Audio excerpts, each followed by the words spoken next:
छाया का रहस्य। स्थान का एक छोटा पहाड़ी गांव। वर्ष 2015 की सर्दियों में रिया नाम की एक युवा पत्रकार गांव की रहस्यमयी घटनाओं की रिपोर्टिंग करने आई।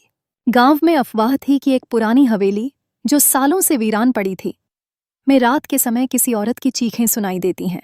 गांव वालों का कहना था कि वो हवेली छाया नाम की एक औरत की आत्मा से ग्रसित है, जिसने वहां कई साल पहले आत्महत्या की थी जब उसका पति उसे छोड़कर शहर चला गया था।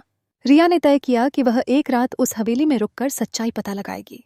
रात को हवेली में दाखिल होते ही अजीब सी ठंड, भारी सन्नाटा और टूटे फर्नीचर की खड़खड़ाहट उसका स्वागत करने लगे।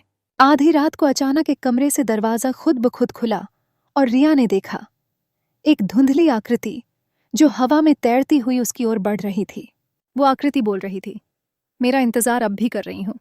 वो क्यों नहीं आया? रिया डर से कांप गई, पर उसने साहस जुटाया और पूछा, तुम कौन हो? आवाज आई, मैं छाया हूं। मेरी कहानी अधूरी है। मेरी मौत एक धोखा थी। मेरे पति ने मुझे मारा और भाग गया। मेरे शव को हवेली में ही दीवार के पीछे छुपा दिया गया था। रिया ने अगली सुबह पुलिस को सूचना दी। जांच में हवेली की दीवार तोड़ी गई और वहां से एक कंकाल बरामद हुआ, ठीक वैसा ही जैसा छाया ने बताया था। उस दिन के बाद से हवेली से आवाजें आनी बंद हो गईं। शायद छाया की आत्मा को अब शांति मिल गई थी। छाया की आत्मा को मुक्ति मिल गई थी। लेकिन रिया को उस घटना के बाद से अजीब अजीब सपने आने लगे थे। हर रात वो एक काले जंगल में खुद को पाती, जहां एक औरत उसे पुकार रही होती, लेकिन यह आवाज छाया की नहीं थी। छाया की मुक्ति के कुछ महीने बाद रिया ने अपने ऑफिस में एक रहस्यमयी लिफाफा पाया। उसमें सिर्फ एक पुरानी तस्वीर थी जिसमें वही हवेली थी, लेकिन उसके सामने एक अजनबी महिला खड़ी थी जिसकी आंखें सीधी रिया को देख रही थीं। तस्वीर के पीछे एक लाइन लिखी थी, छाया अकेली नहीं थी। रिया डर गई, लेकिन जिज्ञासा उसे फिर कोटियाल गांव खींच लाई।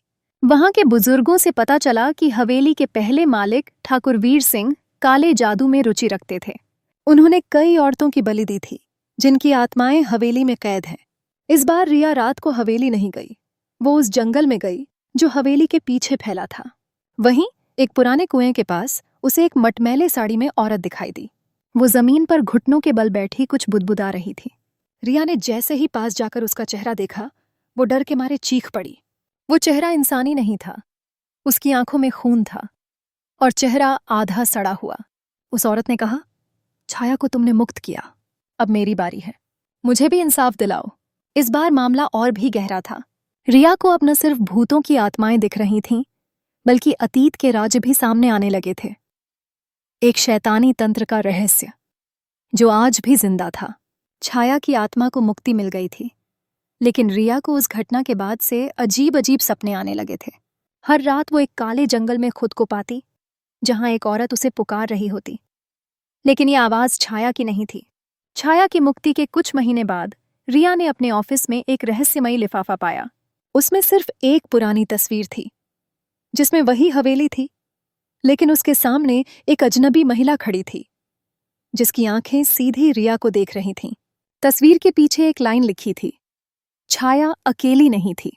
रिया डर गई, लेकिन जिज्ञासा उसे फिर कोटियाल गांव खींच लाई। वहां के बुजुर्गों से पता चला कि हवेली के पहले मालिक ठाकुर वीर सिंह काले जादू में रुचि रखते थे। उन्होंने कई औरतों की बलि दी थी, जिनकी आत्माएं हवेली में कैद हैं। इस बार रिया रात को हवेली नहीं गई। वो उस जंगल में गई जो हवेली के पीछे फैला था। वहीं एक पुराने कुएं के पास उसे एक मटमैले साड़ी में औरत दिखाई दी। वो जमीन पर घुटनों के बल बैठी कुछ बुदबुदा रही थी। रिया ने जैसे ही पास जाकर उसका चेहरा देखा, वो डर के मारे चीख पड़ी। वो चेहरा इंसानी नहीं था। उसकी आंखों में खून था और चेहरा आधा सड़ा हुआ। उस औरत ने कहा, छाया को तुमने मुक्त किया, अब मेरी बारी है। मुझे भी इंसाफ दिलाओ। इस बार मामला और भी गहरा था। रिया को अब न सिर्फ भूतों की आत्माएं दिख रही थीं, बल्कि अतीत के राजा भी सामने आने लगे थे। एक शैतानी तंत्र का रहस्य जो आज भी जिंदा था। अगली कड़ी में रिया को उस शैतानी तंत्र का सामना करना होगा जो हवेली के जरिए गांव पर अपना कब्जा जमाना चाहता है। रिया को छाया की आत्मा से मुक्ति दिलवाने के बाद एक नई आत्मा ने उससे संपर्क किया, जिसने ठाकुर वीर सिंह के काले जादू और बलि के रहस्य से पर्दा उठाया। अब रिया को न सिर्फ आत्माओं की मदद करनी है, बल्कि उस पुराने तांत्रिक तंत्र को भी नष्ट करना है जो अब भी सक्रिय है। रिया ने ठान लिया कि वह इस रहस्य की जड़ तक जाएगी। गांव के पुराने मंदिर में उसे एक पुरानी किताब मिली, अंधतंत्र, जिसमें तांत्रिक विधियों और बलिदानों का वर्णन था। उसमें लिखा था कि वीर सिंह ने पंचबली तंत्र पूरा करने के लिए 5 औरतों की बलि दी थी। छाया और वह औरत सिर्फ 2 थीं। बाकी 3 की आत्माएं अब भी हवेली के किसी हिस्से में बंद थीं। रिया ने गांव के पुजारी से मदद ली। पुजारी ने उसे बताया कि एक विशेष रात, जिसे कालचक्र अमावस्या कहते हैं, उस रात वीर सिंह की आत्मा वापस आ सकती है, अगर तंत्र पूरा हुआ तो। वो रात बस 3 दिन दूर थी। रिया ने हवेली में जाकर उन आत्माओं को ढूंढना शुरू किया। पहली आत्मा कमला एक बंद तहखाने में मिली, जो जिंदा जला दी गई थी। दूसरी आत्मा शांति हवेली की छत से कूदकर मारी गई थी। तीसरी गंगा कुएं में डूबा दी गई थी। जैसे ही रिया ने तीनों आत्माओं को पहचान लिया, हवेली में तेज हवाएं चलने लगीं। दीवारों से खून टपकने लगा और जमीन थी। जैसे ही रिया ने तीनों आत्माओं को पहचान लिया, हवेली में तेज हवाएं चलने लगीं, दीवारों से खून टपकने लगा और जमीन हिलने लगी। अचानक हवेली के बीचों बीच एक दरार उभरी। वहीं से वीर सिंह की आत्मा निकली। लंबे काले वस्त्र, आंखों में आग और हाथ में एक त्रिशूल जैसा काला शस्त्र। वीर सिंह गर्जा, तुम सब अधूरी थीं, अब मैं पूरी करूंगा पंचबली, और इस बार बलि तुम्हारी होगी रिया। लेकिन रिया तैयार थी। उसने पुजारी द्वारा दिया गया प्रेतनाश यंत्र निकाला और मंत्र पढ़ने लगी। आत्माओं की चीखें, हवेली की गूंज और वीर सिंह की गरज एक साथ मिलकर एक खतरनाक भंवर बना रही थी। अंत में तीनों आत्माओं ने रिया की रक्षा की और वीर सिंह की आत्मा को जलाकर भस्म कर दिया। हवेली ध्वस्त हो गई। अंत नहीं, एक चेतावनी। रिया ने सब कुछ रिकॉर्ड किया, लेकिन जब उसने वीडियो देखने की कोशिश की, स्क्रीन पर बस एक वाक्य उभरा, मैं गया नहीं हूं, बस इंतजार कर रहा हूं अगली बलि का। वीर सिंह की आत्मा को भस्म किए 1 साल बीत चुका है।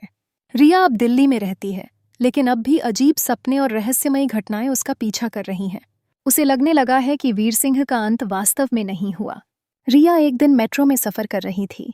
तभी बगल में बैठी एक बूढ़ी महिला ने अचानक उसका हाथ पकड़ लिया और धीमे स्वर में बोली, तेरा रिश्ता पिछली जिंदगी से है, तू ही थी 5वीं बलि। रिया सन्न रह गई। उसने महिला से कुछ और पूछने की कोशिश की, लेकिन वो महिला गायब हो चुकी थी।